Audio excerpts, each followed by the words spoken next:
Good evening. So we're going to be looking at assignment 1 for Fin4802. And looking at assignment 1, for question 1, they give us that information. And then they say, part A, determine the dollar cash flow to be received if Manala receives a money market, uses the money market hedge. And assume Manala does not have any cash on hand, right? So it means we're assuming that he doesn't have any cash on hand. So which means in this case, for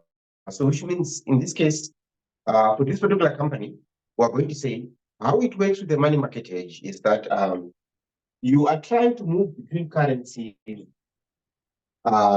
trying to move between currencies. Remember, the transaction is the 1 million that is going to be received in 1 year time, isn't it? So the idea behind the money market hedge is that you want to move between currencies today instead of moving between currencies after 1 year. So that's the idea behind the money market hedge. So which means in this case, we have so to demonstrate this, we say for question 1, part A. So to demonstrate this, we say we have the US dollar on one side, and then we have the euro on the other side. So we have the US dollar on one side and we have the euro on the other side. There's something that's going to happen today, and then there's something that's going to happen after 1 year. So which means in this case, this individual wants to be in a position where they receive 1 million euros in 1 year's time. So which means they want to be able to receive 1 million euros in 1 year's time. But remember, we said the idea behind the money market hedge is that you want to be able to move between currencies today. So you want to be able to move between currencies today, which means to end up with 1 million euros today, after 1 year, it basically means that you want to be able to move between the US dollar and the euro today. So you want to be able to do that and move between the US dollar and the euro today. So which means looking at this as well, it basically means that how we determine the money market hedge is that, remember they say he wants to be able to receive 1 million euros in 1 year's time. But we want to be able to move between these two currencies today. So which means, remember, this company is a US company. So their domestic is the US, and the euro is basically the foreign, isn't it? So which means, based on this, we are going to say, now, the currency in which you are going to receive, you are going to borrow. So the currency in which you are going to receive, you are going to borrow. And automatically, if you borrow in one currency, it means you invest on the US side. So the currency you're expecting to receive money, you're going to borrow. And then the currency in which if you borrow in one currency, it means you're going to invest in another currency. Which means in this case, if this company is expecting to receive 1 million euros after 1 year, they don't want to wait 1 year to receive the 1 million euros. So they don't want to wait 1 year to receive this 1 million euros. So if they don't wait 1 year to receive this 1 million euros, it basically means that we need to find out exactly what is the present value of the borrowings on the euro side. So we need to find the present value of the borrowings on the euro side, and this present value of the euros in today's term, this money that is going to be borrowed now, we're going to convert this money to US dollars. Then when you convert this money to US dollars, we're going to invest this money for 1 year, and this is how much we're going to end up having. So what is going to happen is that if we borrow whatever amount we're going to borrow, right? It means after 1 year, the loan plus the interest is going to be due. But when the loan plus interest is due, it's going to be repaid by the money that we're going to receive after 1 year, which means So the monies are now going to end up what? Cancelling out each other. So the obligation is going to be cancelled out by the amount that we're going to receive after 1 year. Are we on the same page? Any questions? Which means in this case, how you are going to do the money market hedge is that step number one, you are going to look for the present value of the borrowings in euros. So you're going to look for the present value of the borrowings in euros. And remember, using time value of money principles, we know the present value is given as the future value in brackets 1 plus the interest rate. So the present value is given as the future value in brackets 1 plus the interest rate. So we need to find out exactly, so what is the present value? If we borrow money, what is going to be the present value of our borrowings? Which means in this case, to find the present value of our borrowings in euros, we're going to say is equals to the future value. We know that the whatever amount we're going to borrow, then in the future, which is after 1 year, the future value is going to be the 1 million euros. But now we need to find out exactly if we borrow in euros, how much is going to be the relevant interest rate? So if we borrow in euros, what is going to be the relevant interest rate? But remember, on the euro side is where we're going to borrow. So if you check on the question, you see that if we borrow in euros, remember this is the eurozone, and we are told that we have the deposit rate. If you invest or deposit money for investment, these are the rates that are going to be earning in the US or the euro. If you borrow money in the US, you are going to be paying 9%, and if you borrow money in the euro side, you are going to be paying 6% per annum. So which means the relevant rate here for our borrowing in euros in the eurozone is going to be 6%. Are we on the same page? So which means we are going, the relevant interest rate here is going to be 6%, which is 0.06. So given this information, how much is going to be the present value of the borrowings in euros? How much do we get?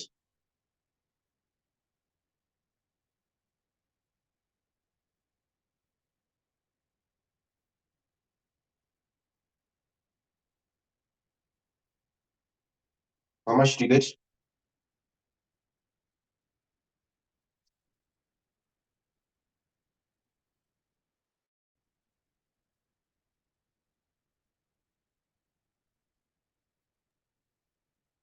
I get 943,396.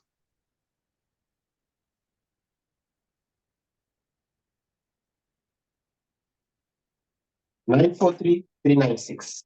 So we get 943,396 euros. So the present value of our borrowings in euros is going to be 943,396. So we're going to, basically means that the amount of money that we're going to be borrowing in this case is going to be 943,396. So we're going to borrow 943,396. But remember, we said this money that we're going to borrow, our aim with the money market hedge is that we want to move between currencies today instead of moving between currencies after 1 year when we receive this one, 1 million euros. Which means we're going to move between currencies today. And remember, whatever transaction you do today is going to be at the what? At the spot rate. So which means step number 2, we are going to convert euros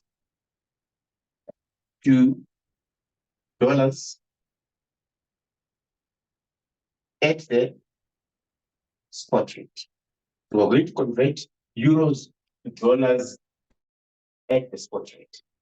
Now, we are told on the question, if you check on the question, we are told that the spot rate is given as an amount of, so they tell us that the spot rate is equal to, the spot rate of the euro is 1.20 dollars, isn't it? Which means in this case, we are saying $1.2. So we're saying $1.2 is equal to 1 euro. So $1.2 is equal to 1 euro. Which currency is stronger in this case? Is it the dollar or is it the euro?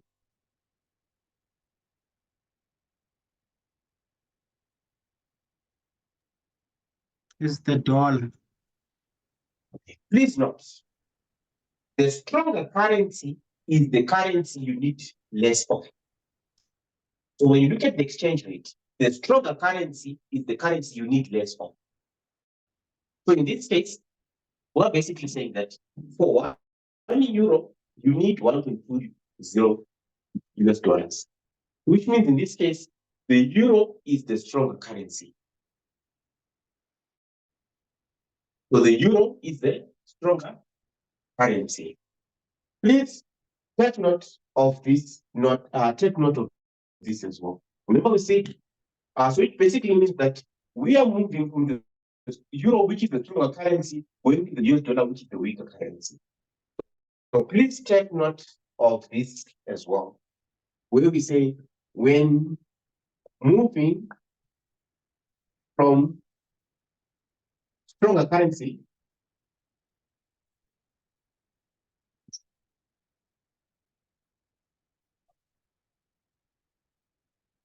to a weaker currency, you end up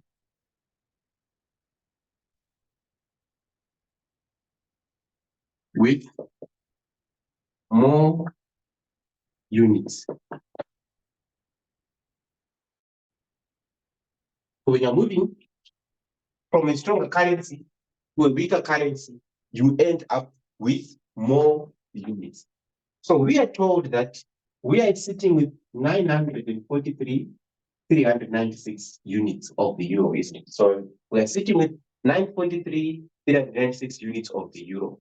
So we are moving from the stronger currency going to the weaker currency.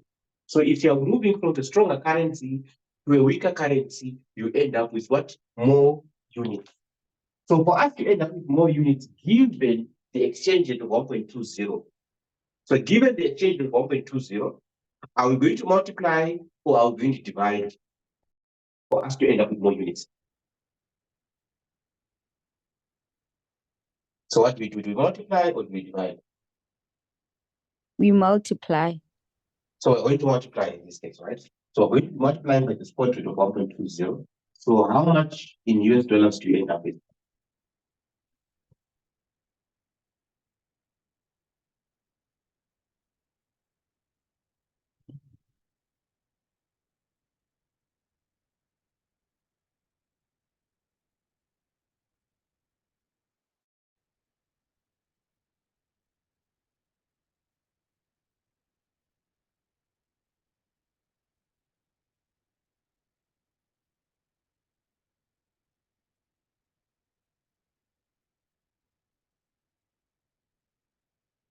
How much in US dollars do you end up with?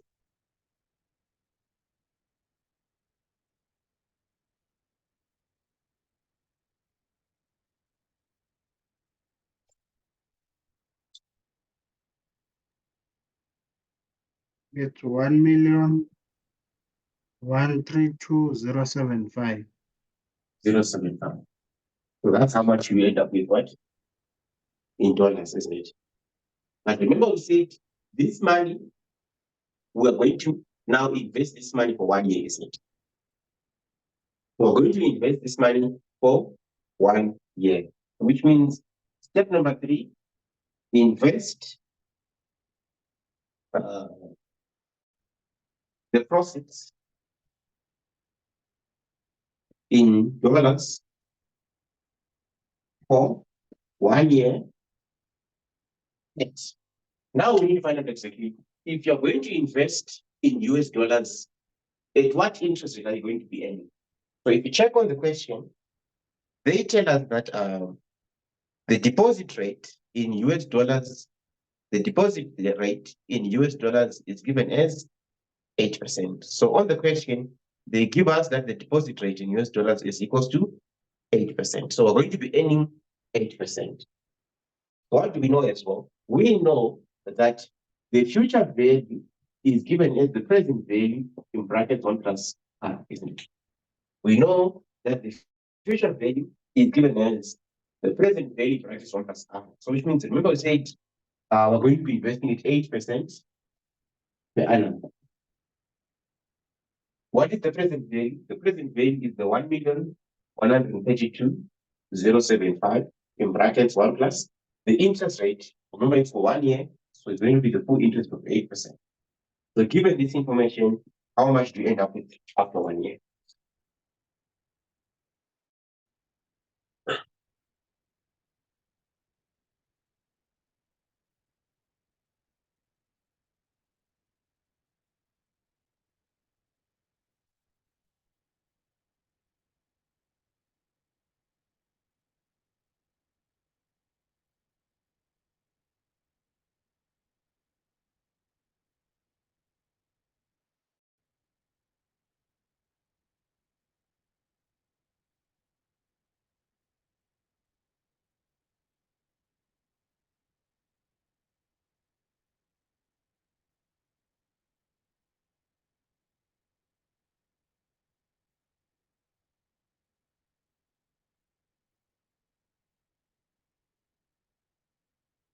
How much do you end up with?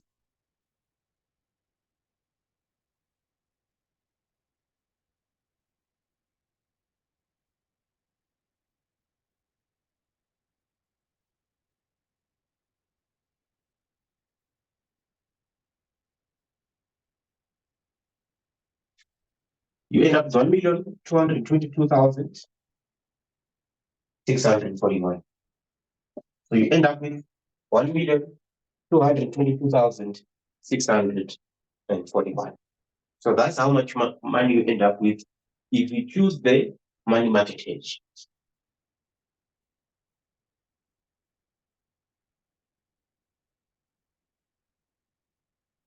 Are we on the same page?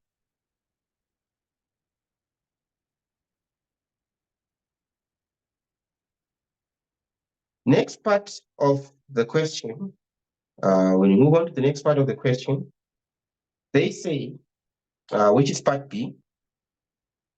On part B of the question, they say determine the dollar cash flows to be received if Manala uses the put option hedge.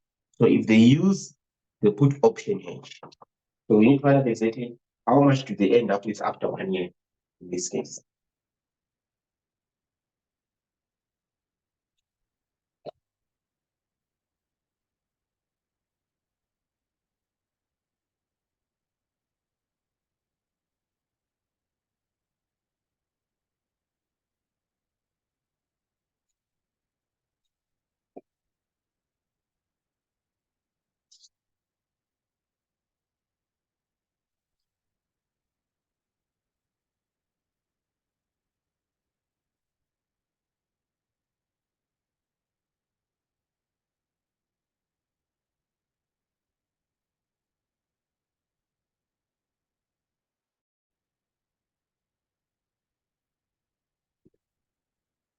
So on the question, they tell us that assume a 1 year put option on euros are available with an exercise price of 1.23 and a premium of 0.04. Also assume that the following money market rates. Okay, this one is for the money market rate. So we are told that the exercise price is 1.23 and the option premium in this case is 0.04. So the exercise price is 1.23 and the option premium is 0.04. So given this information, it basically means that with the put option hedge,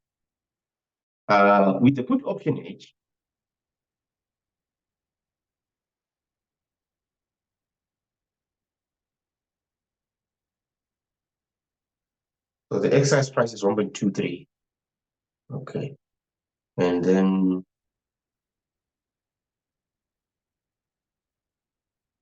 so with an option hedge,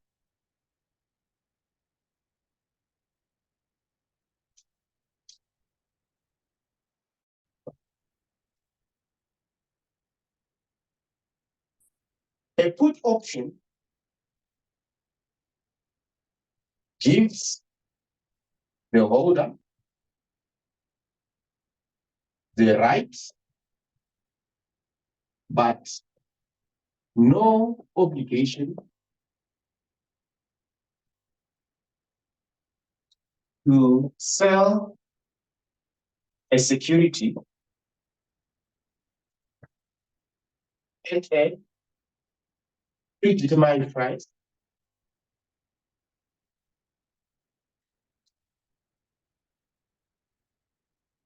uh, uh, over the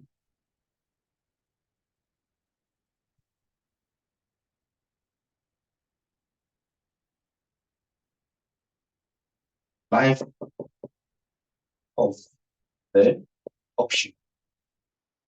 So until we get the exercise date, it basically means that it gives the holder the right, but no obligation.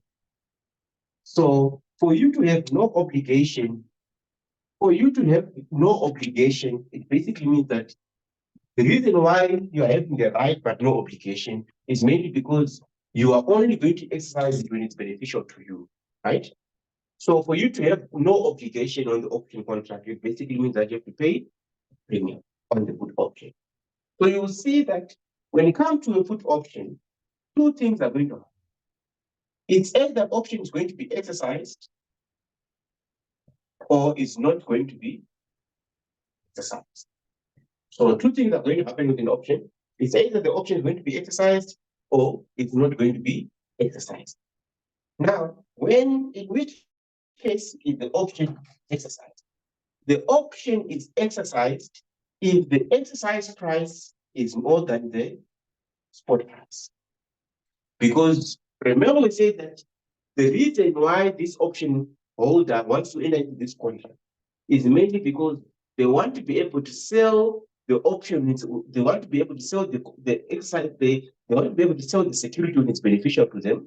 When is it beneficial to them? When they can sell at a higher price according to the contract compared to other people in the market. So when they are selling at a price which is better than other people in the market, that's when they choose to exercise this option. And then when do they choose not to exercise this option? They choose not to exercise this option when the exercise price is less than the spot price. Because remember, they have the right but no obligation.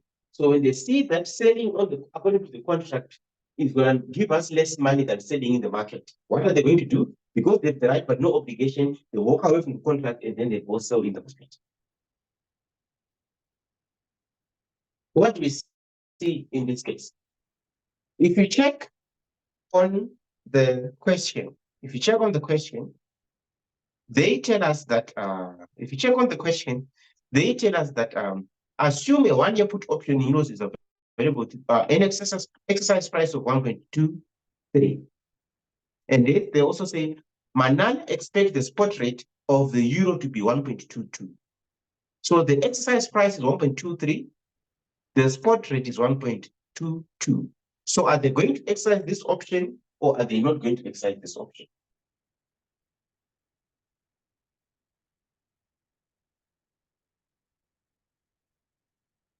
Remember, the spot rate is 1.22, the exercise price is 1.23. So in this case, are they going to exercise this option or are they not going to exercise this option? They will exercise. They are going to exercise, isn't it? Now, if they decide to exercise the option, it basically means that their net payoff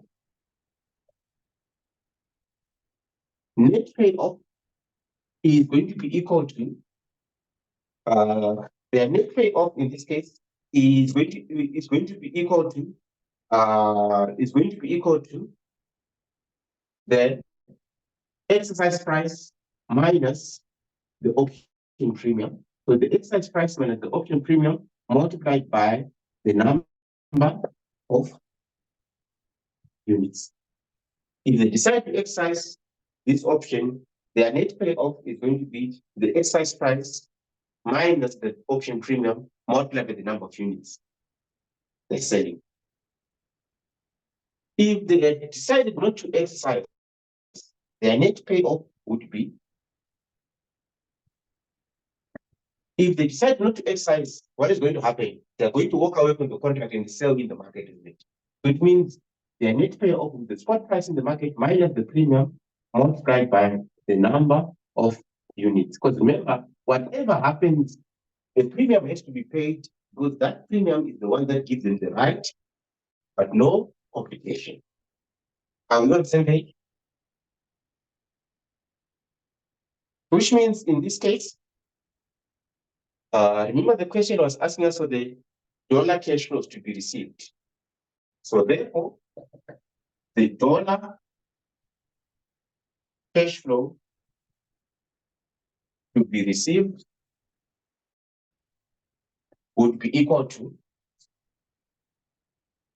remember we said in this case, they are choosing to exercise. We said they are going to choose to exercise. So the dollar cash flow to be received in this case is going to be equal to, remember we are told on the question that since they are going to exercise, the exercise price is 1.23. The option premium is 0.04 multiplied by the number of units they are selling in this case is going to be a million units of the foreign currency. So how much is the net cash flow to be received in US dollars?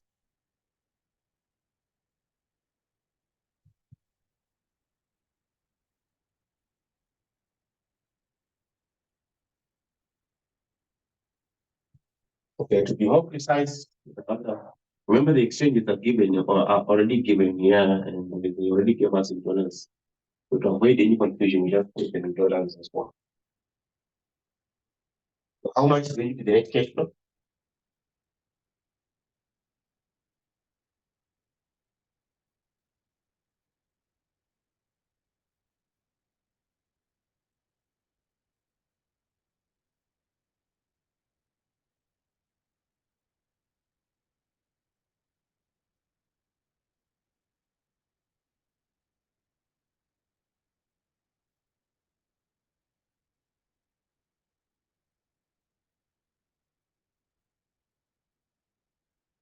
It's 1.19 million.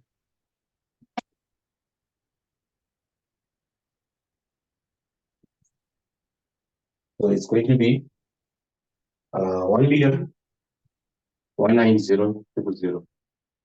Like this. Just a we- question on the premium. Whether it's a call or put option, the premium is always deducted. Not always deducted. The premium is always the cash outflow. Is it always the cash outflow? Okay. But remember, here we are saying the premium is the cash outflow because you're paying, isn't it? No, And for some reason I thought for when it's a the- put option, it's an income. But if yeah, the option is if it's a put option, the holder, for them to have that right but no obligation, they have to pay this they have premium. to So it's buy the cash it. outflow. Yes. Then whatever, when they're now selling, because the put option they're selling isn't it? They have the right but no obligation to sell, isn't it?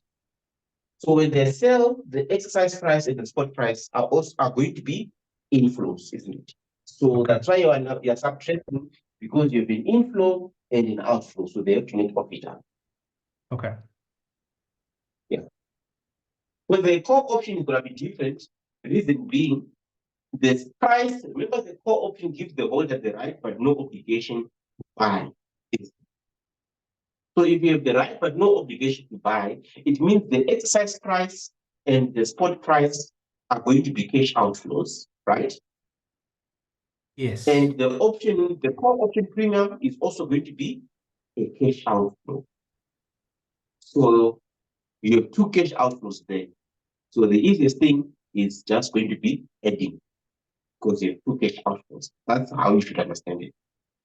So in a not exercised, you will always have a small loss that comes from the premium. If you decide not to exercise, Yeah. Either way, Although you you are don't paying have the premium. obligation, but the premium you have to pay. Either way, whether you choose to exercise or choose not to exercise, the option premium has to be paid regardless. Okay. All right. Are we on the same page?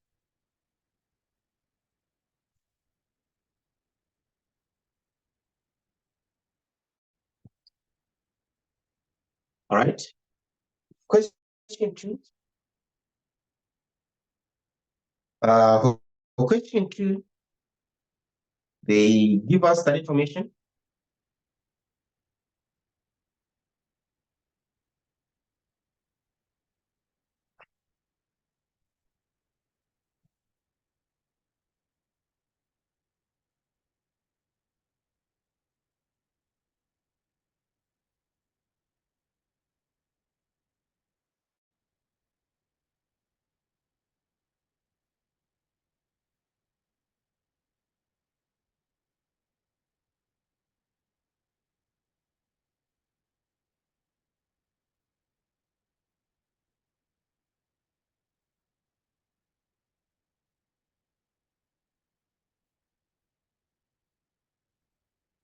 Just a question on the wording they used in this question, which threw me a bit. They didn't actually specify you need to use an option, right?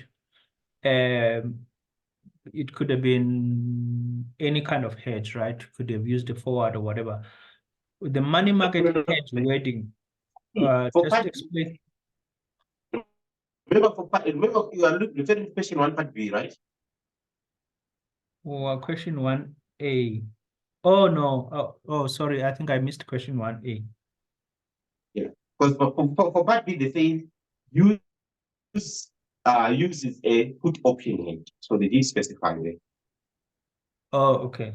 You guys have already covered 1A. Yeah, we already covered that. Oh, okay. I missed it. Okay. You will catch the video. I'll upload it tonight. Yeah, no, that's fine. All right. So for question number 2, they give us that information.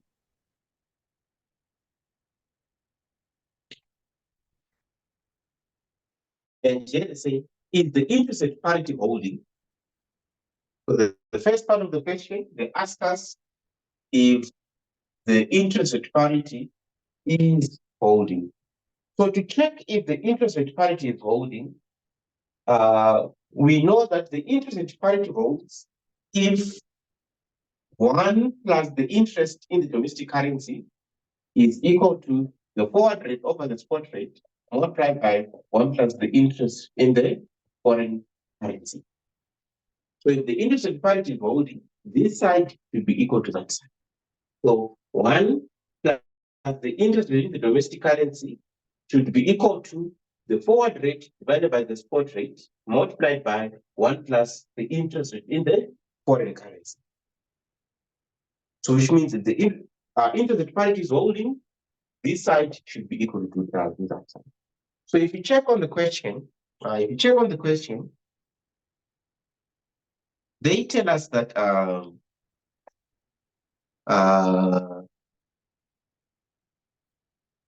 the spot exchange rate is given as this, the forward rate is given as this, the 1-year interest rate in the US dollar is this, which is your domestic, and then the 1-year interest rate in the Canadian dollar is this.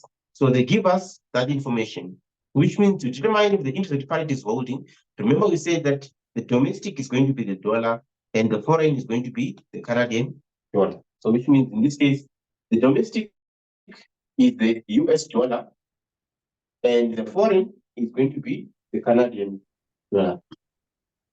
Sorry, Rainas. Uh-huh. Okay, on this question, how do you determine which currency is the domestic and which one is the foreign? If you check on the question, remember to say trade course as a foreign exchange trader with HSBC. You notice the following codes. And if you check on the quotations that are given, they basically means that, remember they're saying for $1 US, you need 1.2051 Canadian dollars, right? So it basically means that in this case, the currency way, which is basically the way you're needing 1 unit of, is basically going to be your domestic currency. Are we together? Okay. So you just read Yeah. how it is written. Yeah. So the currency that you need 1 unit of when you look at the exchange rate there is going to be your domestic currency. Okay. Yeah. Which means in this case, we're going to say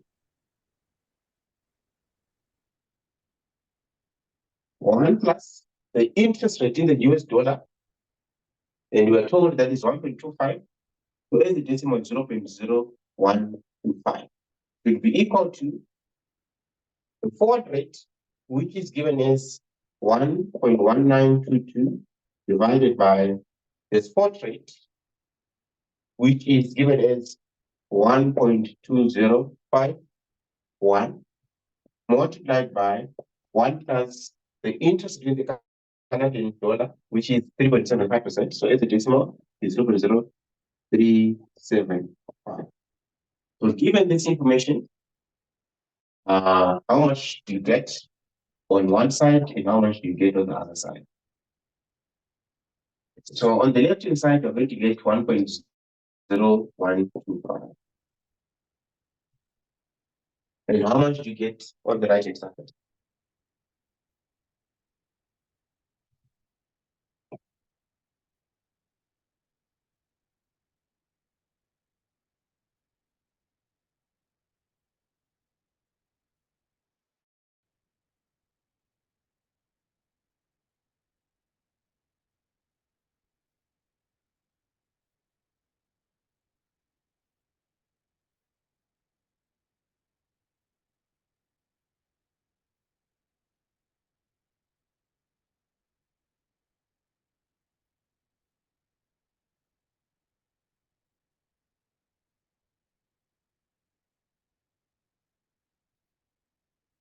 Get 1.0264 doesn't hold. 1.0264. 264. Yeah. So it means in this case, the interest rate parity does not hold, isn't it? So in this case, the interest rate parity does not hold. Are we on the same page? Yeah. So as a conclusion, I'm going to say, so therefore, the interest rate parity does not hold because the left hand side is not equal to the right. What is that thing? I can't see it properly. In that first row where you wrote in red, what are those black things at the bottom? It's just US dollars and Canadian Oh. dollars. Oh, okay. Mhm. But I thought Canadian is domestic. No. Remember, if you checked on the information that the exchanges that were given there, if you check on the if you check on the exchanges that were given, if you check on the exchanges that were given there, you'll see that they say for 1 US dollar you need 1.205 or 1.1922 Canadian dollars. So we say the currency that you need 1 unit of, in this case, we deem it to be the domestic currency. So for 1 US dollar, for 1 unit of the US dollar, you need 1.2051 Canadian dollars, isn't it?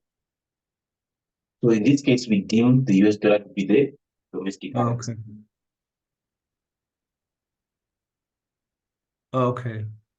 So is it correct if it's always written in this convention, is it correct that the denominator is always the 1 unit. domestic currency? Yes. Yeah, the 1 unit. 1 unit is going to be it's going to be deemed to be 1 unit. So it's Okay. 1 unit of 1 unit S2 whatever number of units you have to the other one. Okay. For question 2.2, they also say, is there an arbitrage opportunity? And if yes, what steps need to be taken to make arbitrage profit? Assuming that Floyd Cosa is authorized to work with $1 million, compute the arbitrage profit in dollars. So, for question 2.2,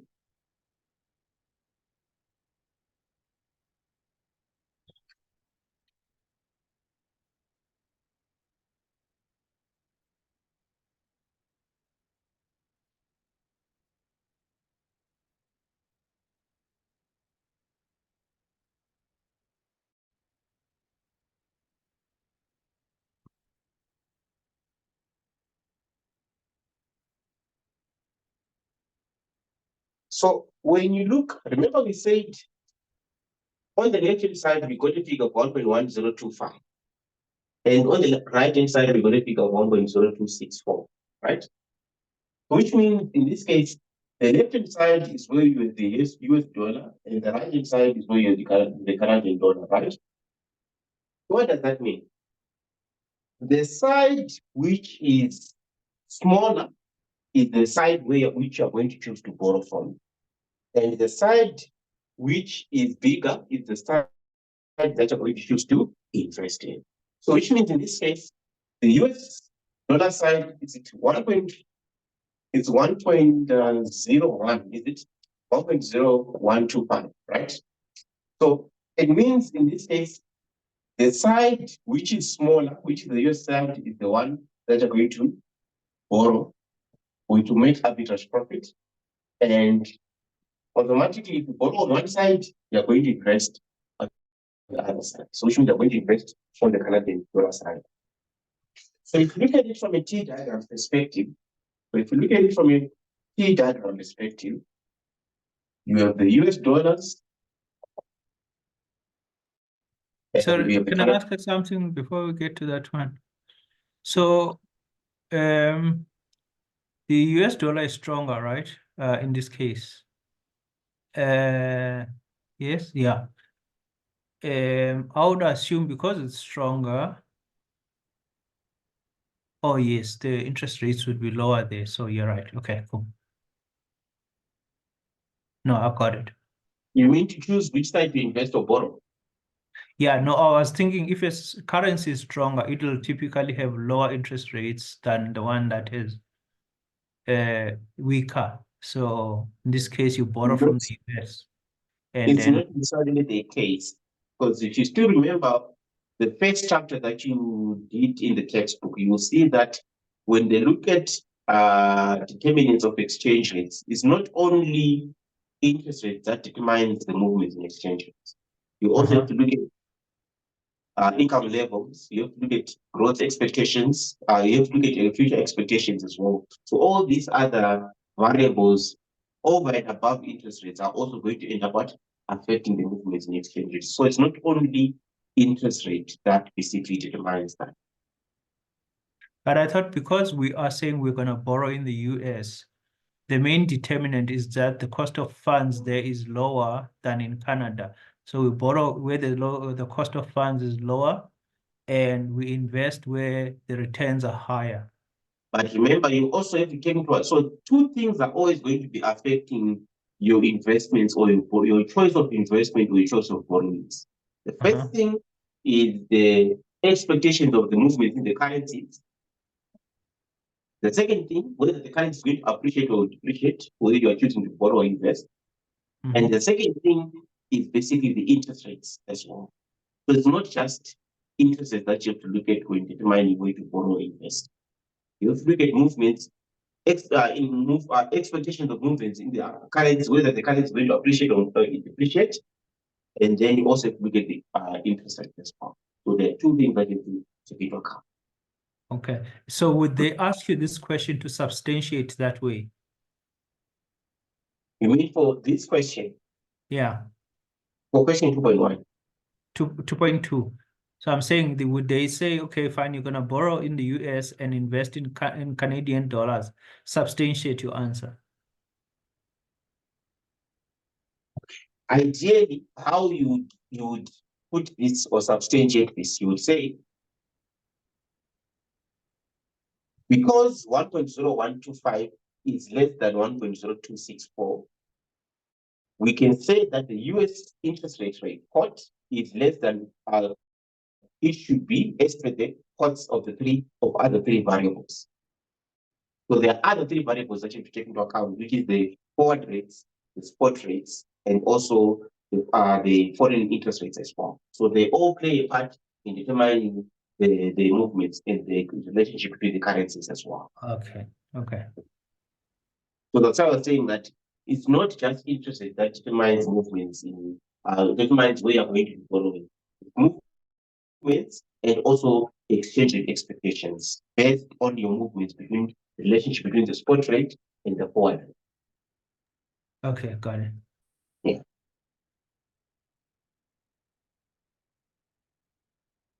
So remember here, on the question, they tell us that this person is authorized to work with 1 million US dollars, right? Which means if they are authorized to work with 1 million US dollars, remember we said on the US dollar side is where, so there's something that is going to happen today, and then there is something that is going to happen. They say this is going to be over a period of 1 year, isn't it? So there's something that is going to happen after 1 year. So remember we said on the US dollar side is where we're going to borrow. So we're going to borrow 1 million. We're going to borrow 1 million.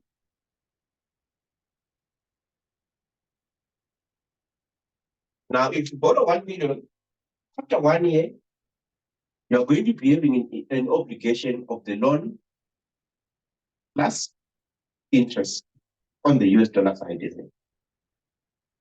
Now, if you borrow 1 million US dollars, remember we said you want to be able to invest in Canadian dollars, isn't it? So you're going to move between currencies today and see how much you end up with, and then invest this money for 1 year. Then if you invest this money for 1 year, then you can now take this money back US dollars after investing this money for 1 year. So in this case, after investing this money for 1 year, when you take it to US dollars, you're going to be having what your net, the future value of your investment as well, taking into account movements in the exchange rate. Are we on the same page? Can we do that using the numbers? Yes, we're going to do that using numbers. But I always demonstrate using diagrams so that you're able to understand where they're going and where they're coming with the calculation. Okay. So in this case, remember we said step number 1, we're going to borrow $1 million for 1 year, and the interest rate in US dollars is going to be 1.25% per annum.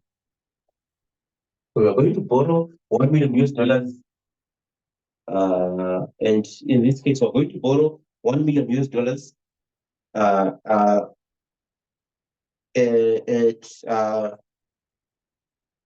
1.5% per annum, isn't it?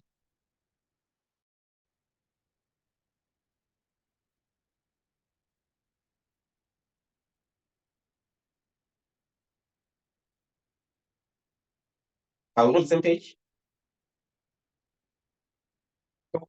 Which means, Yes, we're on the same page. all right. Step number 2, remember we said when you borrow money, you have to pay it back after 1 year. So which means your loan plus interest in US dollars is going to be equal to, so your loan plus interest in US dollars after 1 year is going to be equal to You are borrowing $1 million at 1.25%. How much is going to be your loan plus interest obligation?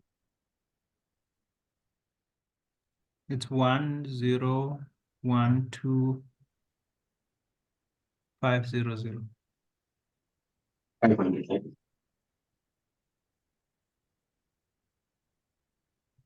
Step number 3. Remember, we said this $1 million, we're going to convert it to Canadian dollars, isn't it? Which means convert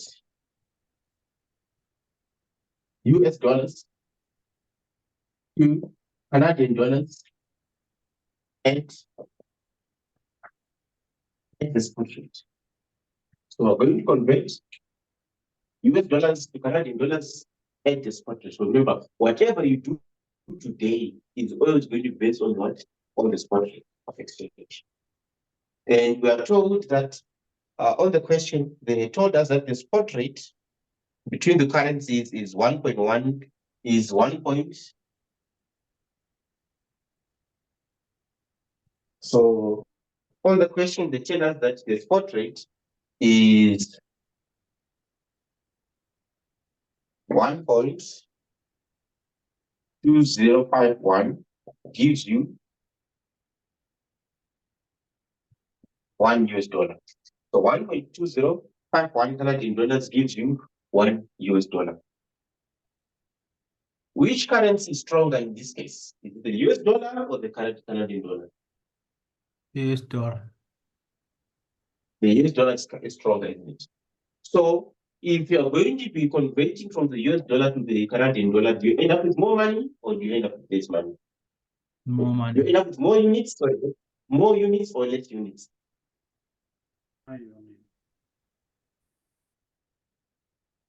You need more Remember units. that note that I gave on question 1? Yes. So the idea here is that since we're moving from the stronger currency going to the weaker currency, we end up with what? More units. And in this case, given the exchange rate, to end up with more units, we're going to multiply. So we're going to multiply 1 million multiplied by 1.2051. And how much in US dollars do you have? How much in Canadian dollars do you have? Sorry. 1205. 1205. 100. Yeah, 100. Okay, I've got a question. Why are we converting 1 million instead of converting 1,012,500, the loan amount plus interest? Remember here on date 0, we say this money that we're going to borrow after 1 year, that's when we're going to have the obligation of loan plus interest. Yeah. But this money that we borrowed today, we are going to take this money and convert it to Canadian dollars today. So the loan plus interest is not relevant to us because this is something that is relevant for what is going to happen after 1 year. You see that? On our timeline, Okay. there's something happening today, there's something happening after 1 year. Which means the 1 million is relevant for the timeline of what? Day. All right. So which means we're going to convert the 1 million to Canadian dollars, then we end up with this one, right? Then step 3, now that we have converted this money to Canadian dollars, what is going to happen here? Remember we said on the US dollar side, we're going to borrow, and on the Canadian dollar side, we're going to invest it. Which means we're going to, step number 4 is going to be invest proceeds in Canadian dollars for 1 year. If the relevant interest rate in Canadian dollars was given to us as interest rate of what? 3.75% per annum. Yeah, 3.75. So In this case, it means we're investing the amount of 1205, 100 in brackets 1 plus 0.0375. Because remember, we're moving to the future, so your future value is given as your present value in brackets 1 plus the interest rate. So given that information, how much is going to be the future value in Canadian dollars of our investment?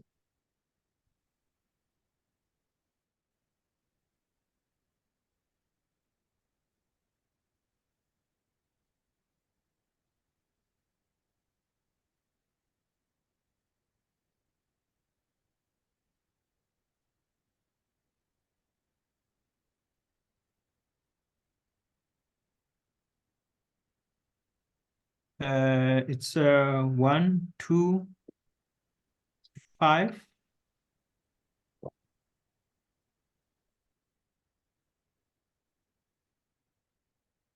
Uh, 029. 125. Oh no, I think I have a decimal. Do I have a decimal? Yeah, it's just 1. Yeah, with a decimal. 1.25, like Yeah. this. Yeah. All right.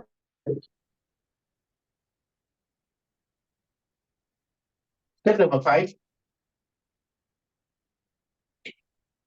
We're now going to move from Canadian dollars going back to US dollars, isn't it? Which means in this case, we're going to sell Canadian dollars for US dollars at the forward rate of the forward rate on the question. They tell us that the forward rate is equal to 1.1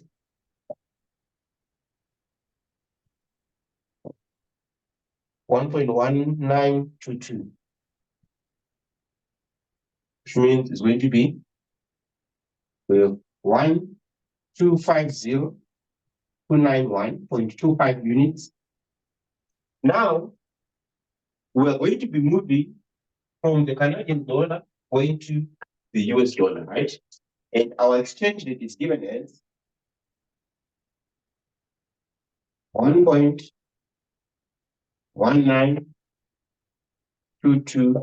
for US or $1.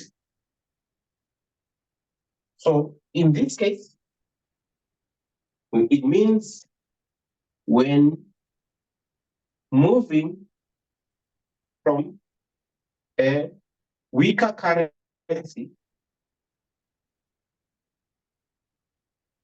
to a stronger currency, you end up with more, with less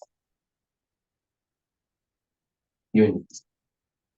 So when you're moving from a weaker currency to a stronger currency, you end up with less units. So whatever you do, whether you multiply or divide, whatever you do, you should know that your ultimate gain, ultimate aim is to end up with what? Less units. So to end up with less units, are we going to multiply or divide in this case? We divide. So we're going to be dividing by 1.1922.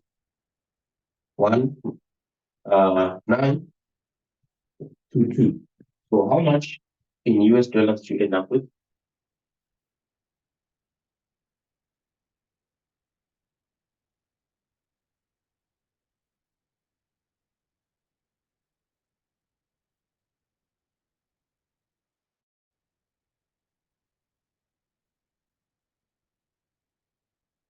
How much do you end up with?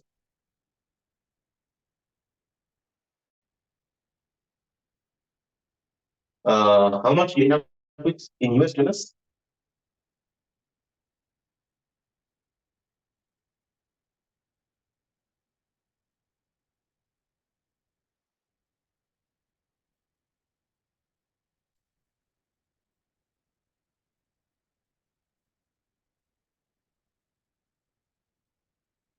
How much do you end up with if you divide in this case?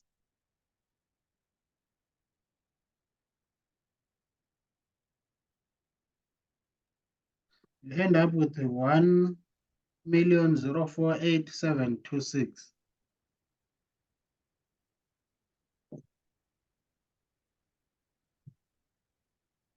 Which means number 6. We have an income that we've earned, and we have an obligation that we need to meet as well, isn't it? But remember, because we already know what the spot rate is going to be, and we already know what the exchange rate that we're going to be utilizing after 1 year, it means our arbitrage profit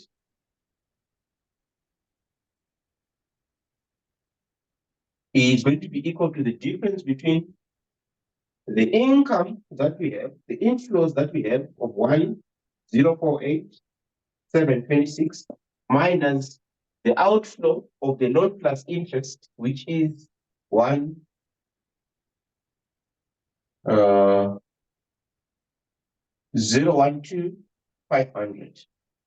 So how much do you end up with as the arbitrage profit?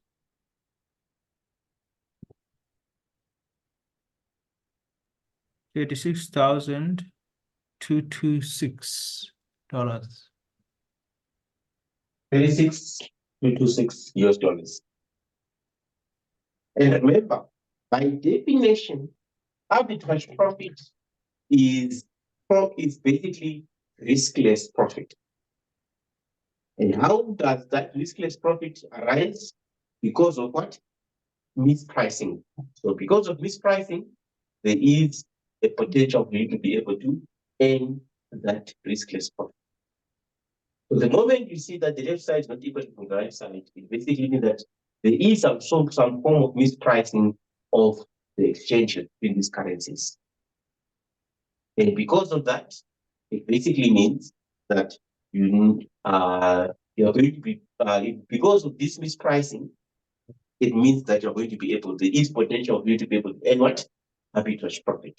And it's arbitrage profit because it's risk-free profit, because you know with certainty what the spot rate is going to be, and you know with certainty at what exchange rate you're going to end up moving between the currencies today and tomorrow. So because you know with certainty these two, it basically means that the profit that you're going to be earning in this case is basically riskless profit.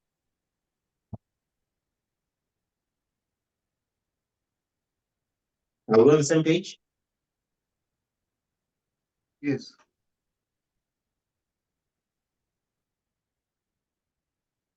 All right. Moving on to question 3. Question 3, they give us that information. And then they say, calculating the net present value in ZAR using the ZAR equivalent cost of capital according to the Fisher effect, and then converting to pounds at the current spot rate.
Now, when you're calculating the net present value, if they ask you to calculate the net present value in ZAR in a particular currency, right?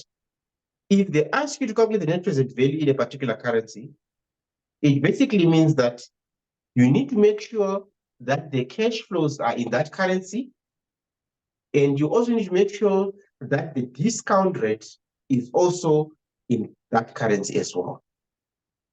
Are we on the same page? Yes. So the discount rate is going to be the cost of capital in this case. So you need to make sure that the cash flows and the cost of capital are in the same currency. So since we're being asked to find the net present value in ZAR, we see that the cash flows are already given in ZAR, but when it comes to the cost of capital, which is the discount rate, they say the parent firm's cost of capital in pounds is 7.5%. So which means this cost of capital has to be converted to a ZAR equivalent cost of capital, because remember we said the cash flows and the discount rate, or the cost of capital in this case, have to be in the same what? Currency. So this cost of capital has to be converted to a ZAR equivalent cost of capital, so that using that cost of capital, we can now find the net present value, because the cash flows are going to be in ZAR, and then the cost of capital is also going to be in ZAR as well. So how we find the ZAR equivalent cost of capital is that we're going to say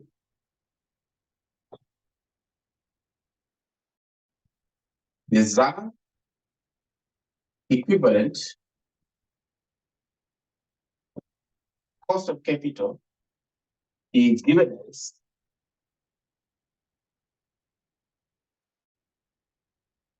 one plus cost of capital in the foreign currency multiplied by, this that they're giving us is inflation rate. One plus the inflation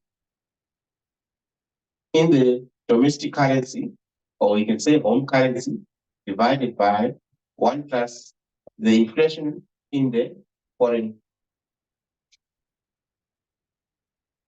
inflation rate. And this is how we're going to be able to convert. And this, whatever amount you get there, you need to say -1, and then you need to multiply that by 100 to make it a percentage.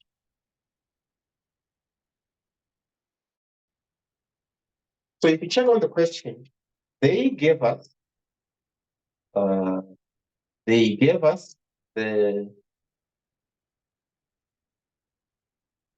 So if you check on the question, we already have the cost of capital in foreign currency, which is 7.5%. And we have the inflation rate in the US, which is 4%. And we have the inflation rate in South Africa, which is 12%. So which means to find the ZAR equivalent cost of capital is going to be equal to, in this case,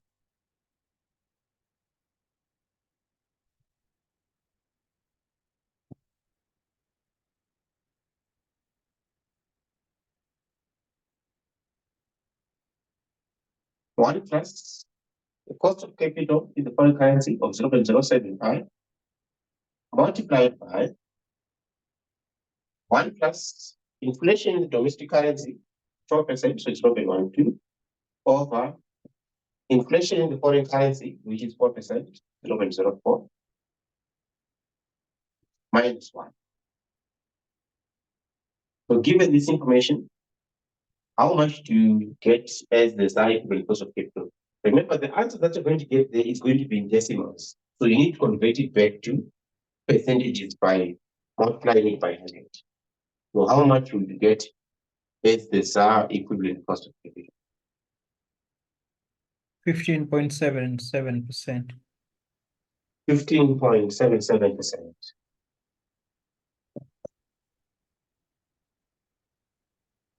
Are we on the same page? Now, we also know that by definition,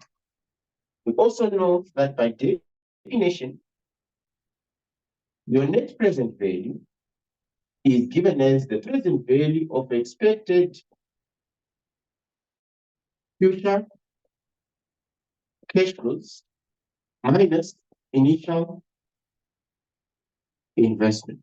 So the present value of the expected future cash flows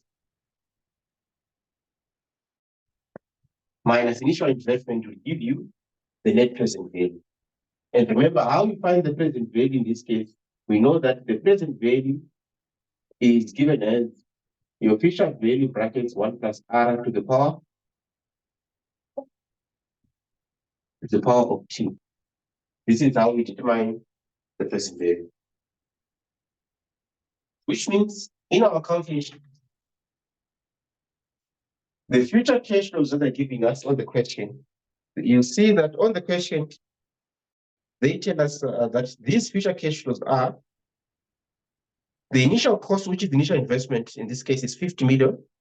And then we're going to be expecting to receive these cash flows of 13, 18, 25, 10, and 9 million respectively over the next what? Over the next 5 years in this case. So the present value of expected future cash flows is going to be equal to, for the first future cash flow of 13 million, it's going to be 13 million over 1 plus the interest rate of 0.1577. And remember, this is going to be the power of 1, which won't make a difference.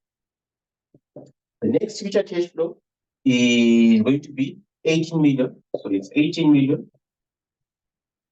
over 1 plus 0.1577, the power of 2, because remember, this is going to be discounted back for 2 years. Thus, the next cash flow is an amount of 25 million over 1 plus 0.1577 to the power of 3, because you're discounting it over a period of 3 years. The next one is 10 million over 1 plus 0.1577 to the power of 4 plus 9 million over 1 plus 0.1577 to the power of 5. To make your life easier, you can actually do this count. You can show this working, because remember, in your exam, the lecturer wants you to show as much of the working as possible, because that's basically how they can push you. Maybe you are sitting with a 49% overall, then they try to push you to 100. If you show as much of your working as possible, they can also be generous as well.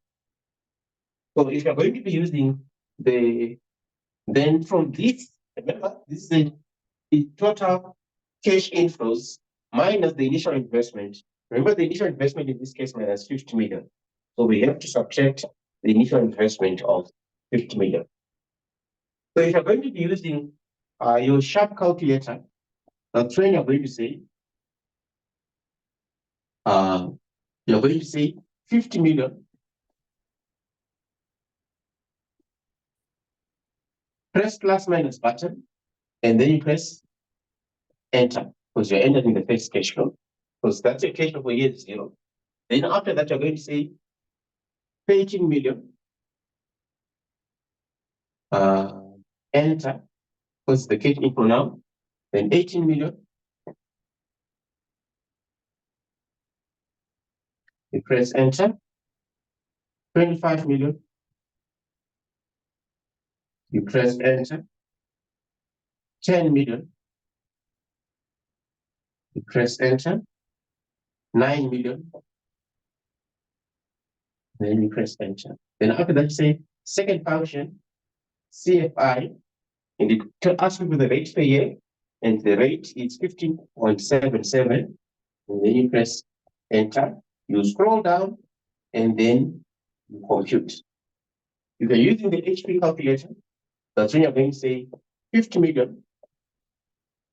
Press the plus minus button. You press CFJ, because that's your cash flow for year 0. Then from there, and it's an outflow, and so pressing the plus minus button. Then 13 million CFJ, 18 million CFJ, 25 million CFJ, 10 million CFJ, 9 million CFJ. Then from there, you're going to say 15.77, then you press the interest per year button, and shift, then you press NPV. And remember the rules of using your calculator, always clear your memory before you move on to the next calculation as well. So always clear your memory before you move on to the next calculation. And with the HP calculator, to clear your memory,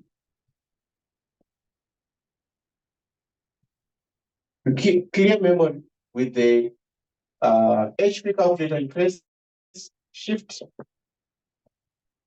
then you press CO.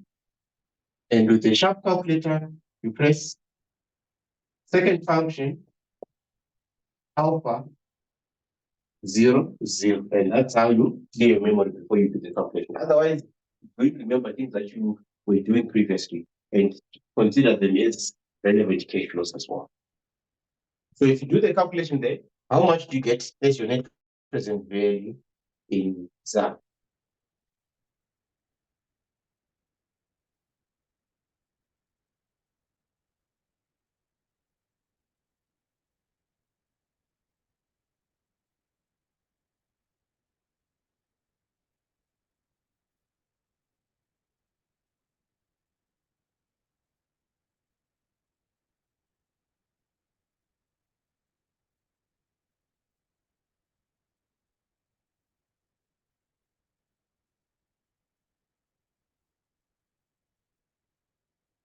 How much do you get it net present value in ZAR?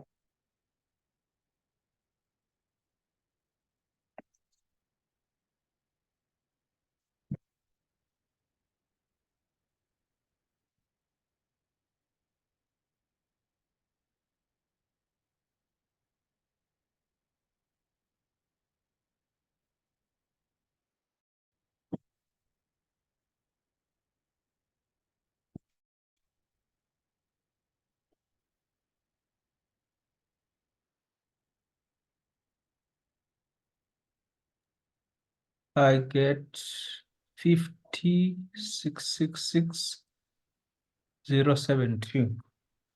But I don't know. It's a long calculation, so someone else can just double check.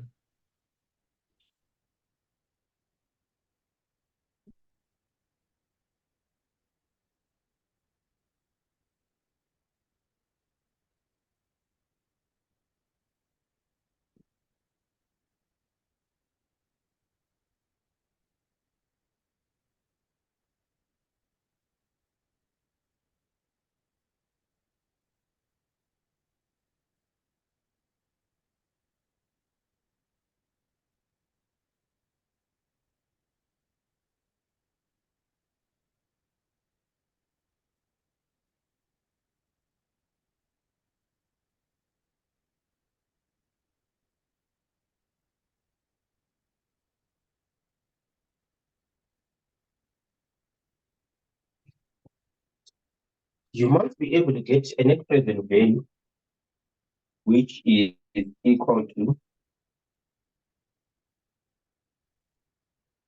666,072.37. Remember, your cash flow period 0 is negative. It's an outflow. Oh, I didn't So this is how much consider the initial investment. That's fine.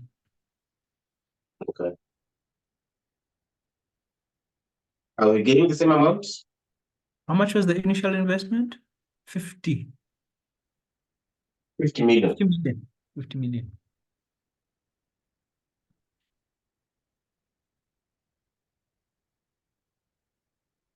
So your net present value in ZAR. So your net present value Yeah, in it's ZAR yeah, that's correct. equal to 666,072.37. Any questions? Anyone lost?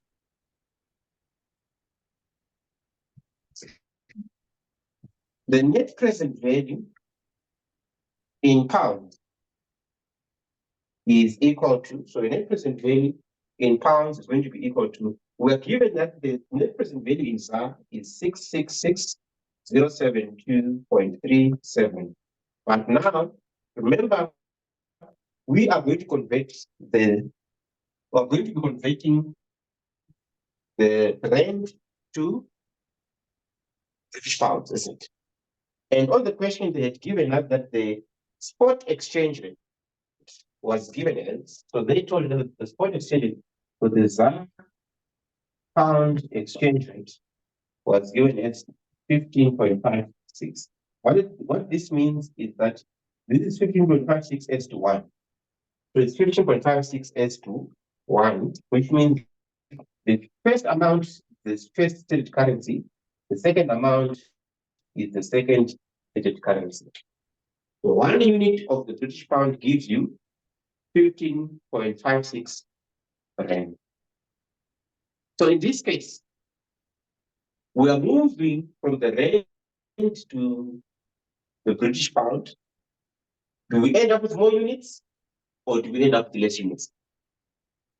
Less units. And for us to end up with less units in this case, given the exchange rate there, we're going to divide by 15.56. So how much is going to be the pound equivalent net present value? 278,113. Sorry, 133. How much you get? 278,133. I'm not sure you're not getting those figures. Remember, your net present value is 666,072.37. And this amount are going to divide by 15.56, the spot exchange rate. Dividing by the 15.56, right? Yeah. You had 42,000. Oh, yeah, no, it's 42,806. Yes. So you should be able to get a figure of 42,806.71 pounds. Are we on the same page? Yes. Moving on to part B of the question. And on part B of the question, they also say, converting the cash flows from ZAR to pound at the purchasing power parity forecasted exchange rates, and then calculating the net present value at the pound cost of. Yes. Just one question on this question we just did.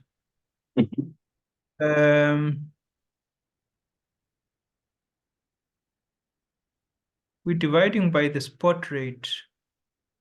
Oh, so we want to understand the NPV today. Okay, yeah. No, it's fine. When you calculate, your net present value is determined as of day 0, which is today, isn't it? Yeah, yeah. No. Today, the relevant exchange rate today is going to be the spot rate. Yeah.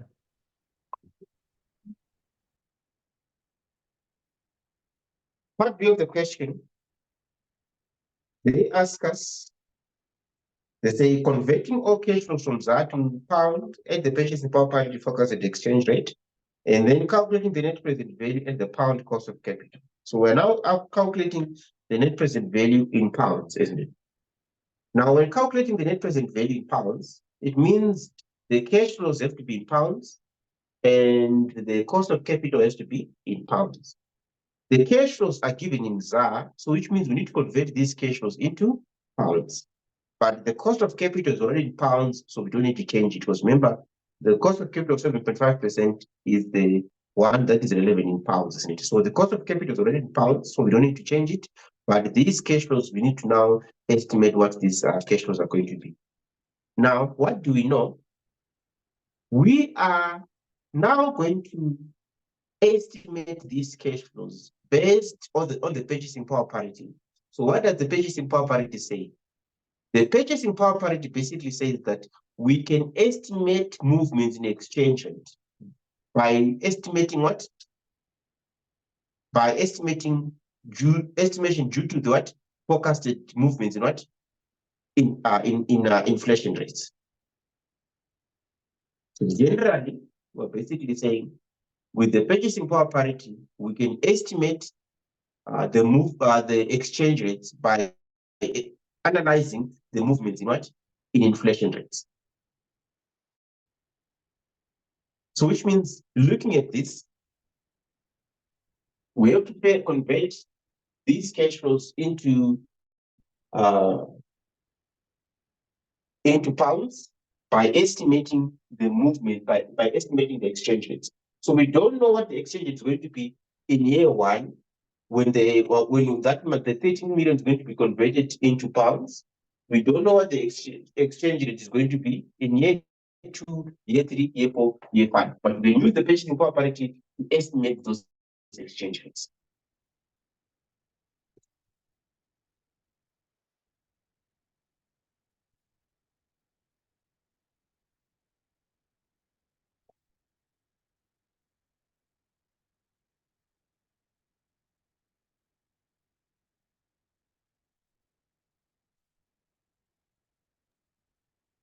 And which chapter do we find this?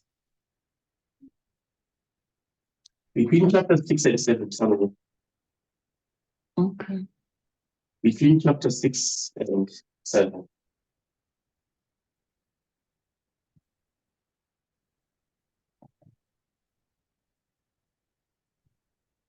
So I think between chapter 6 and 7, that's where they discuss the purchasing power parity. So using the purchasing power parity, we can estimate the exchange rate using the formula, which says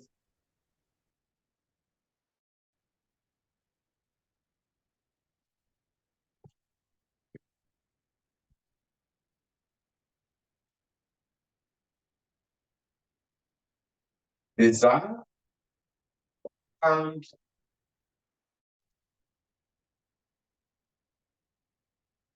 exchange rate is given as the ZAR pound exchange rate for period T is given as your spot rate multiplied by 1 plus the inflation rate in the domestic currency divided by 1 plus the inflation rate in the foreign currency. And this relationship is going to be put to the power of, we're going to put this to the power of T. Which means our estimation of we know that the exchange in period 0 is already given to us as 15.56. So we know the spot rate, which is the exchange in period 0, we already know that is going to be 15.56. Now, our exchange rate in period 1 is going to be equal to the spot rate of 15.56 multiplied by 1 plus the inflation in the domestic currency, which is 0.12, divided by, so it's going to be 1 plus the inflation in the domestic currency of 0.12 divided by 1 plus the inflation in the foreign currency, which is 0.04, and this is going to put to the power of 1. So how much would you get as the exchange rate estimate in period 1?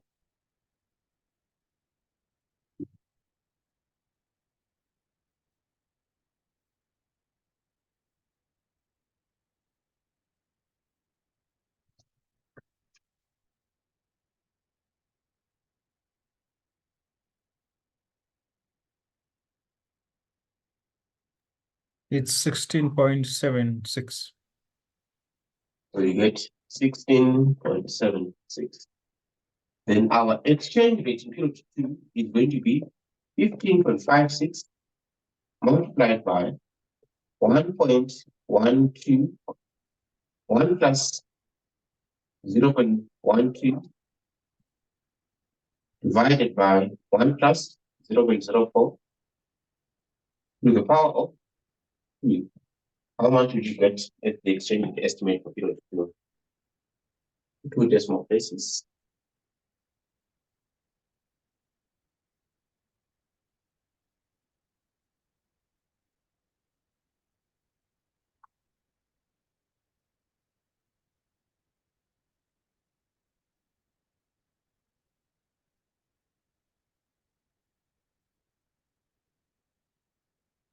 It's 1805.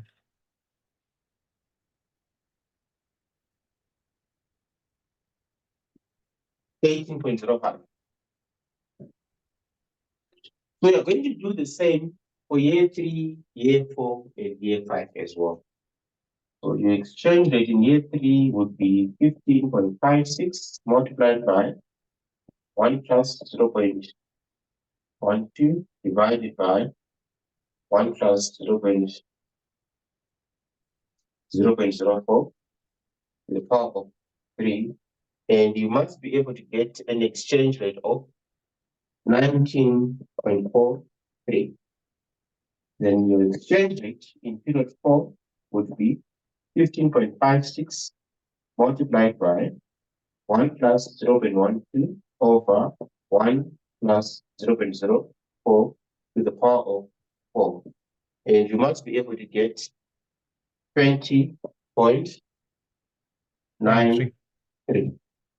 Then your exchange rate in period 5 would be 15.56 in brackets 1 plus 0.12 over 1 plus 0.04 to the power of 5.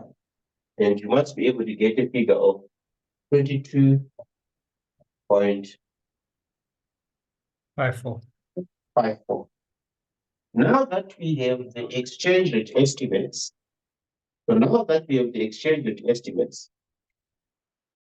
we can now estimate. We can now be able to estimate what the cash flows for those periods as well. Which means in this case, the cash flow for period 0 is going to be equal to. Remember, we said we have an outflow of 50 million, and the exchange rate in this case is what? 15.56. So how much is going to be the cash flow in British pounds?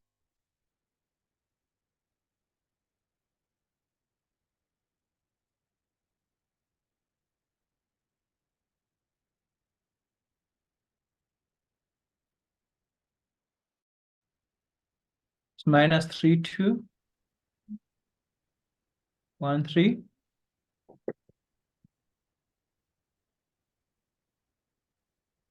367, 368 round off. 368.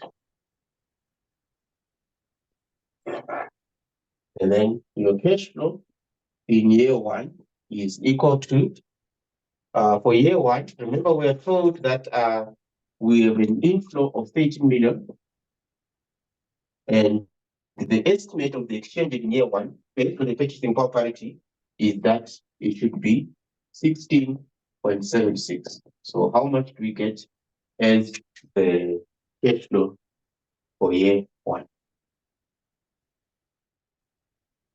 775.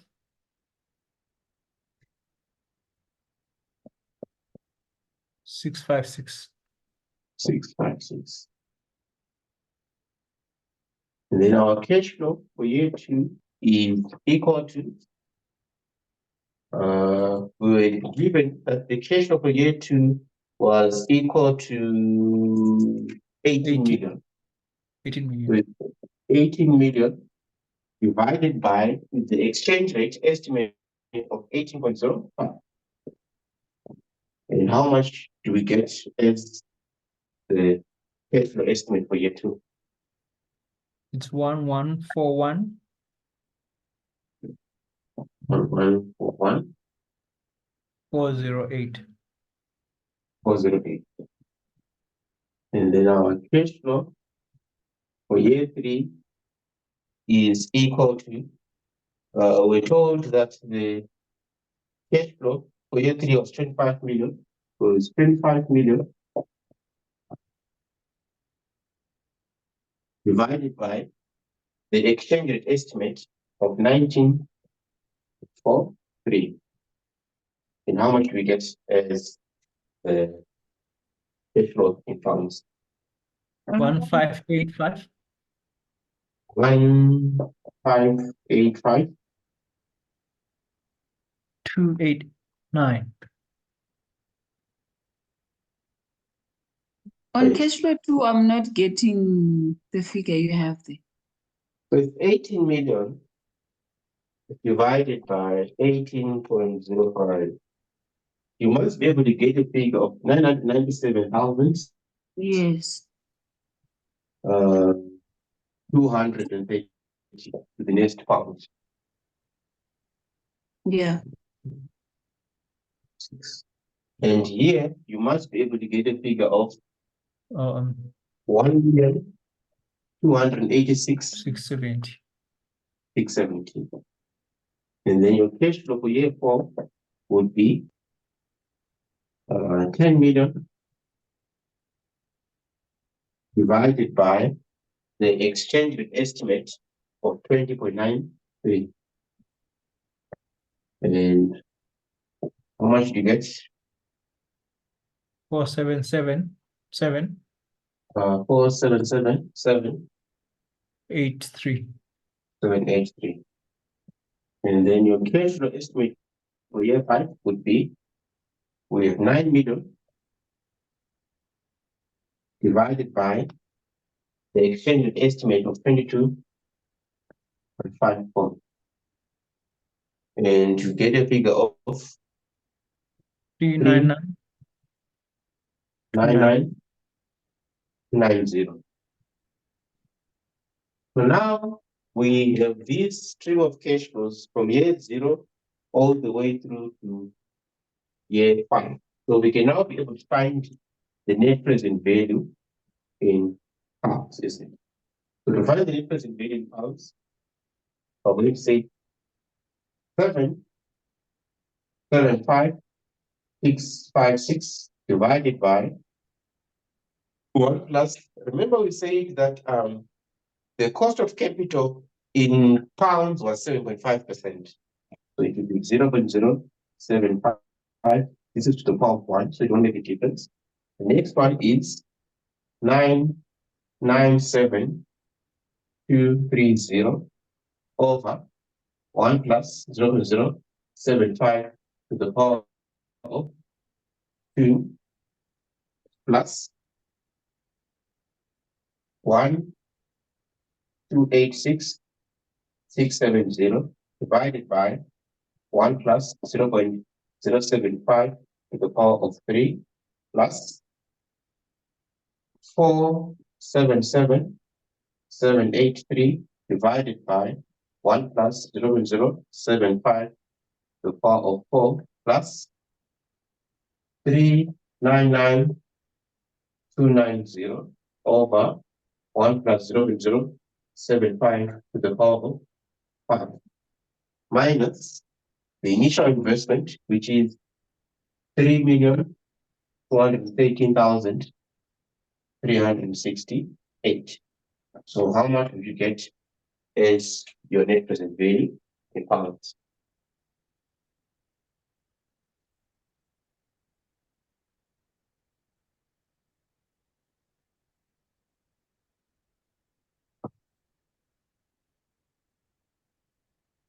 I get a positive NPV of 448,613. 448. Yeah. I'm not getting that figure on my memo.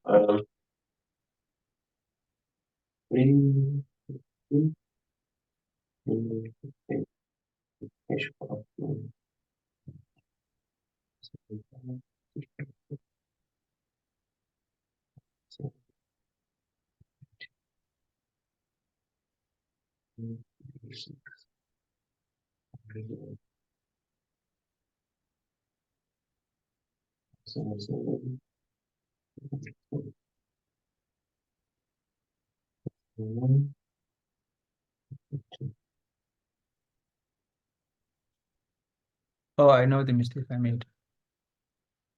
I didn't do it to the power. Sorry. So you must be able to get a figure of 42,677 or 678.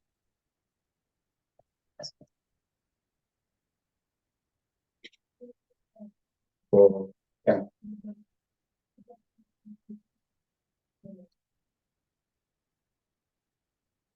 The NPV we got in rent terms, was it negative or positive?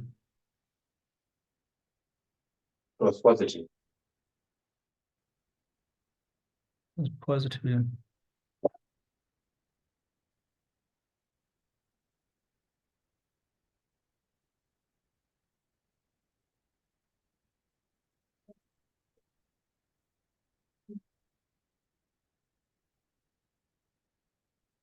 Are we getting the same amount?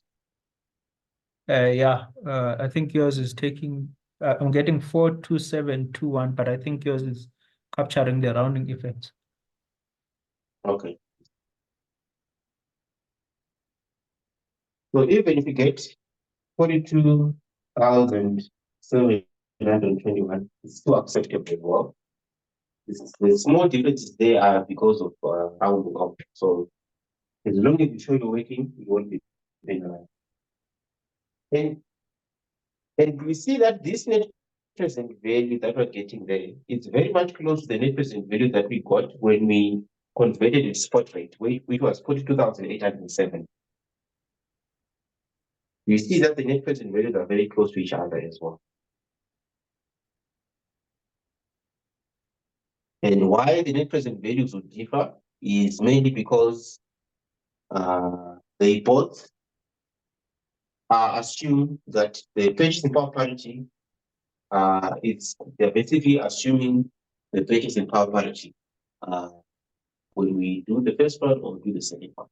But basically using the purchasing power parity, and they are also all assuming that the Fisher effect holds. So the difference there is basically due to the issue of the rounding off.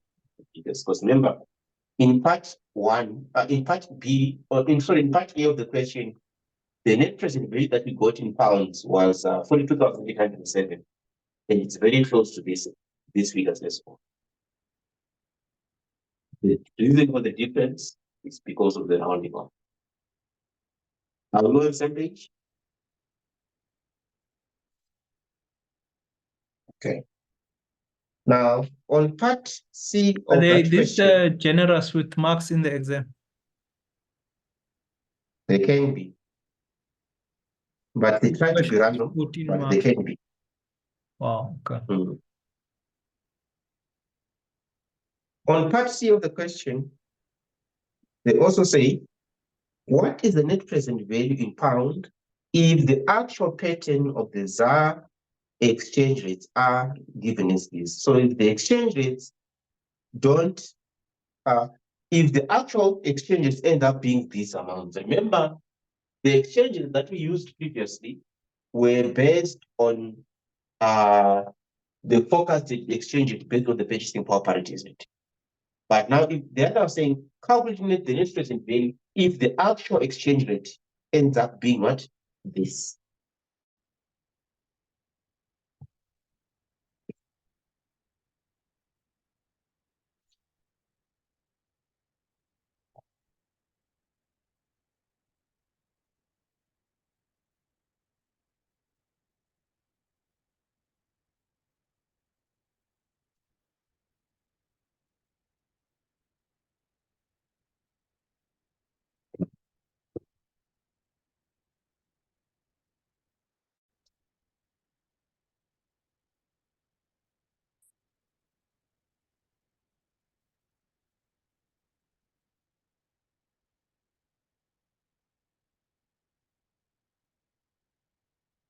So we are saying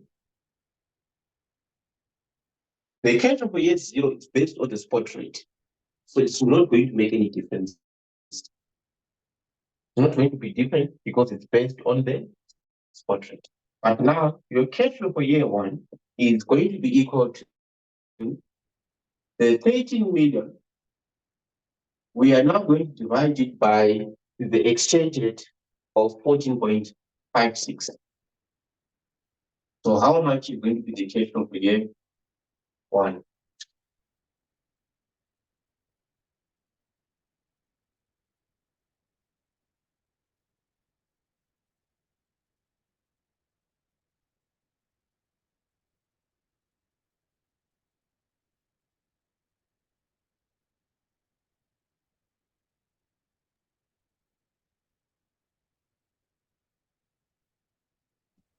892, 892, 859, 857. 857. So we are going to do the same for cash flow for year 2 because it's going to be equal to 18 million divided by the exchange rate of 16.72. And you should be able to get a figure of 1076 5. Are we getting the same amount?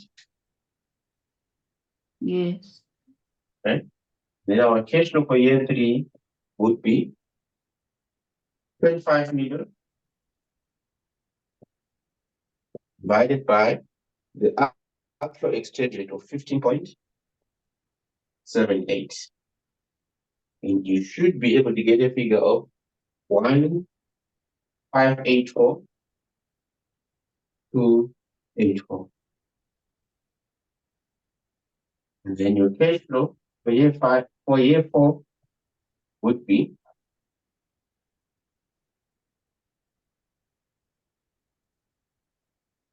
10 million divided by the actual exchange rate of 16.54.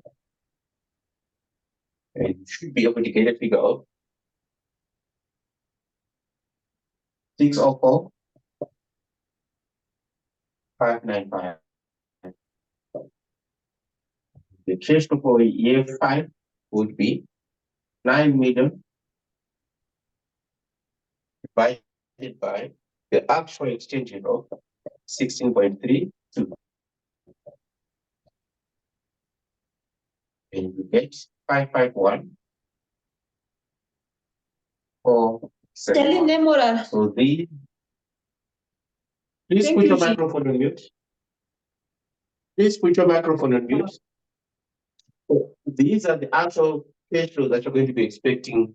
Now we're going to be able to now use these cash flows to find what? The net present value in pounds. So to get the net present value in pounds, your net present value in pounds is going to be equal to 18 million over 1 plus 0.075 plus, sorry, the actual cash flow in pounds here was 892,857. That's the actual cash flow divided by 1 plus 0.075 plus 1076 555 divided by 1 plus 0.075 to the power of 2 plus 1584,284 over 1 plus 0.075 to the power of 3 plus 604,595 over 1 plus 0.075 to the power of 4 plus 551,471 over 1 plus 0.075 to the power of 5 minus the initial investment of 3,213,368. So given this information, how much would you get as your net present value? 660,914. So you get your net present value of 660,914.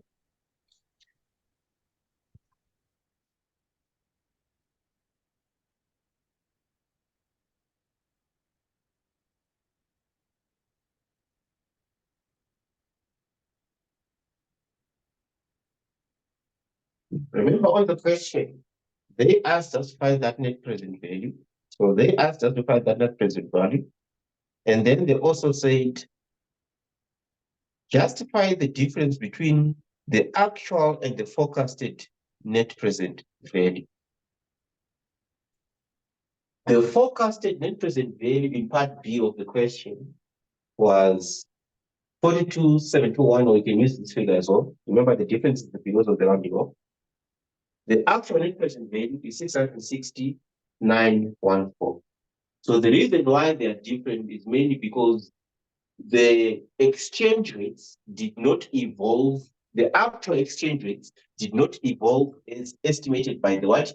Purchasing power parity. So the difference is because the actual exchange rates did not evolve as estimated by the purchasing power parity. Because remember, with the purchasing power parity for year one, we're saying it should be this, but it's actually this. For year two, we're saying it should be this, but it's actually this. For year three, we're saying it should be this, but it's actually this. For year four, we're saying that it should be this, but it's actually this. And for year five, we're saying it's supposed to be this, and then it ends up being this as well. So the actual exchange rates did not evolve as estimated by the what?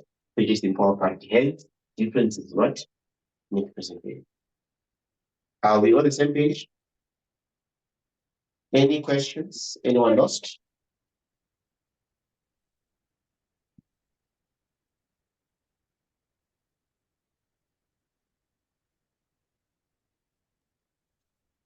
So this is what I'm For me, I think I'll understand better after going through the chapter. I can follow your calculations, but to really understand what this all means, going through the chapter will help. So when you go to the chapter where we look at the net present value, because remember, when you go to the first 8 chapters, we are basically introducing you to the purchasing power parity, and I think chapter 7 or 8 somewhere there. They are going to introduce you to the purchasing power parity, but they're not yet going to be talking about the capital budgeting, how capital budgeting fits in when it comes to the purchasing power parity as well. So in chapter 7 or 8, they are going to introduce you to the purchasing power parity, but I don't think they go on to show where it's going to be relevant or how it's going to be relevant when it comes to capital budgeting.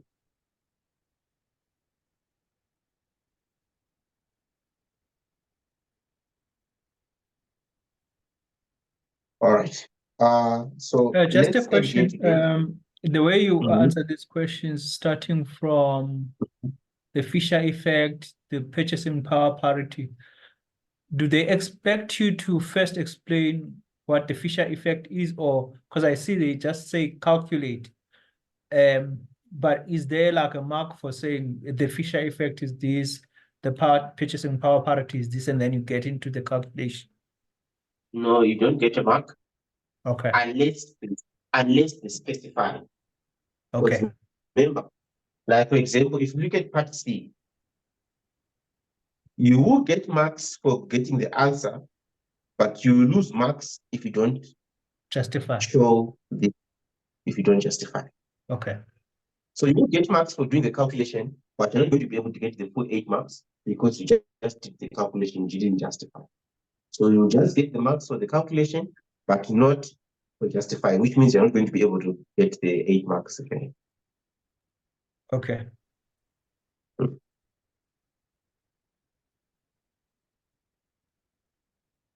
I missed the first half of the session. I'm going to upload the video tonight. So by tomorrow morning, the video will be available. Okay, thank you. Please note that the assignments and the question papers that are going to be doing for 2024, you get that on the tabs right at the bottom. When you scroll down right at the bottom, that's where you're going to find the assignments for 2024, as well as the question papers. When you do the classes for the exams for January, February, May, June, you get them right at the bottom, because remember, they are categorized. The past question papers, when you go to the past question papers and past assignments as well, they're also put in sequence where you're starting from the earlier years going to the latest years at the bottom. So we're just basically adding on to the years going to the bottom as well.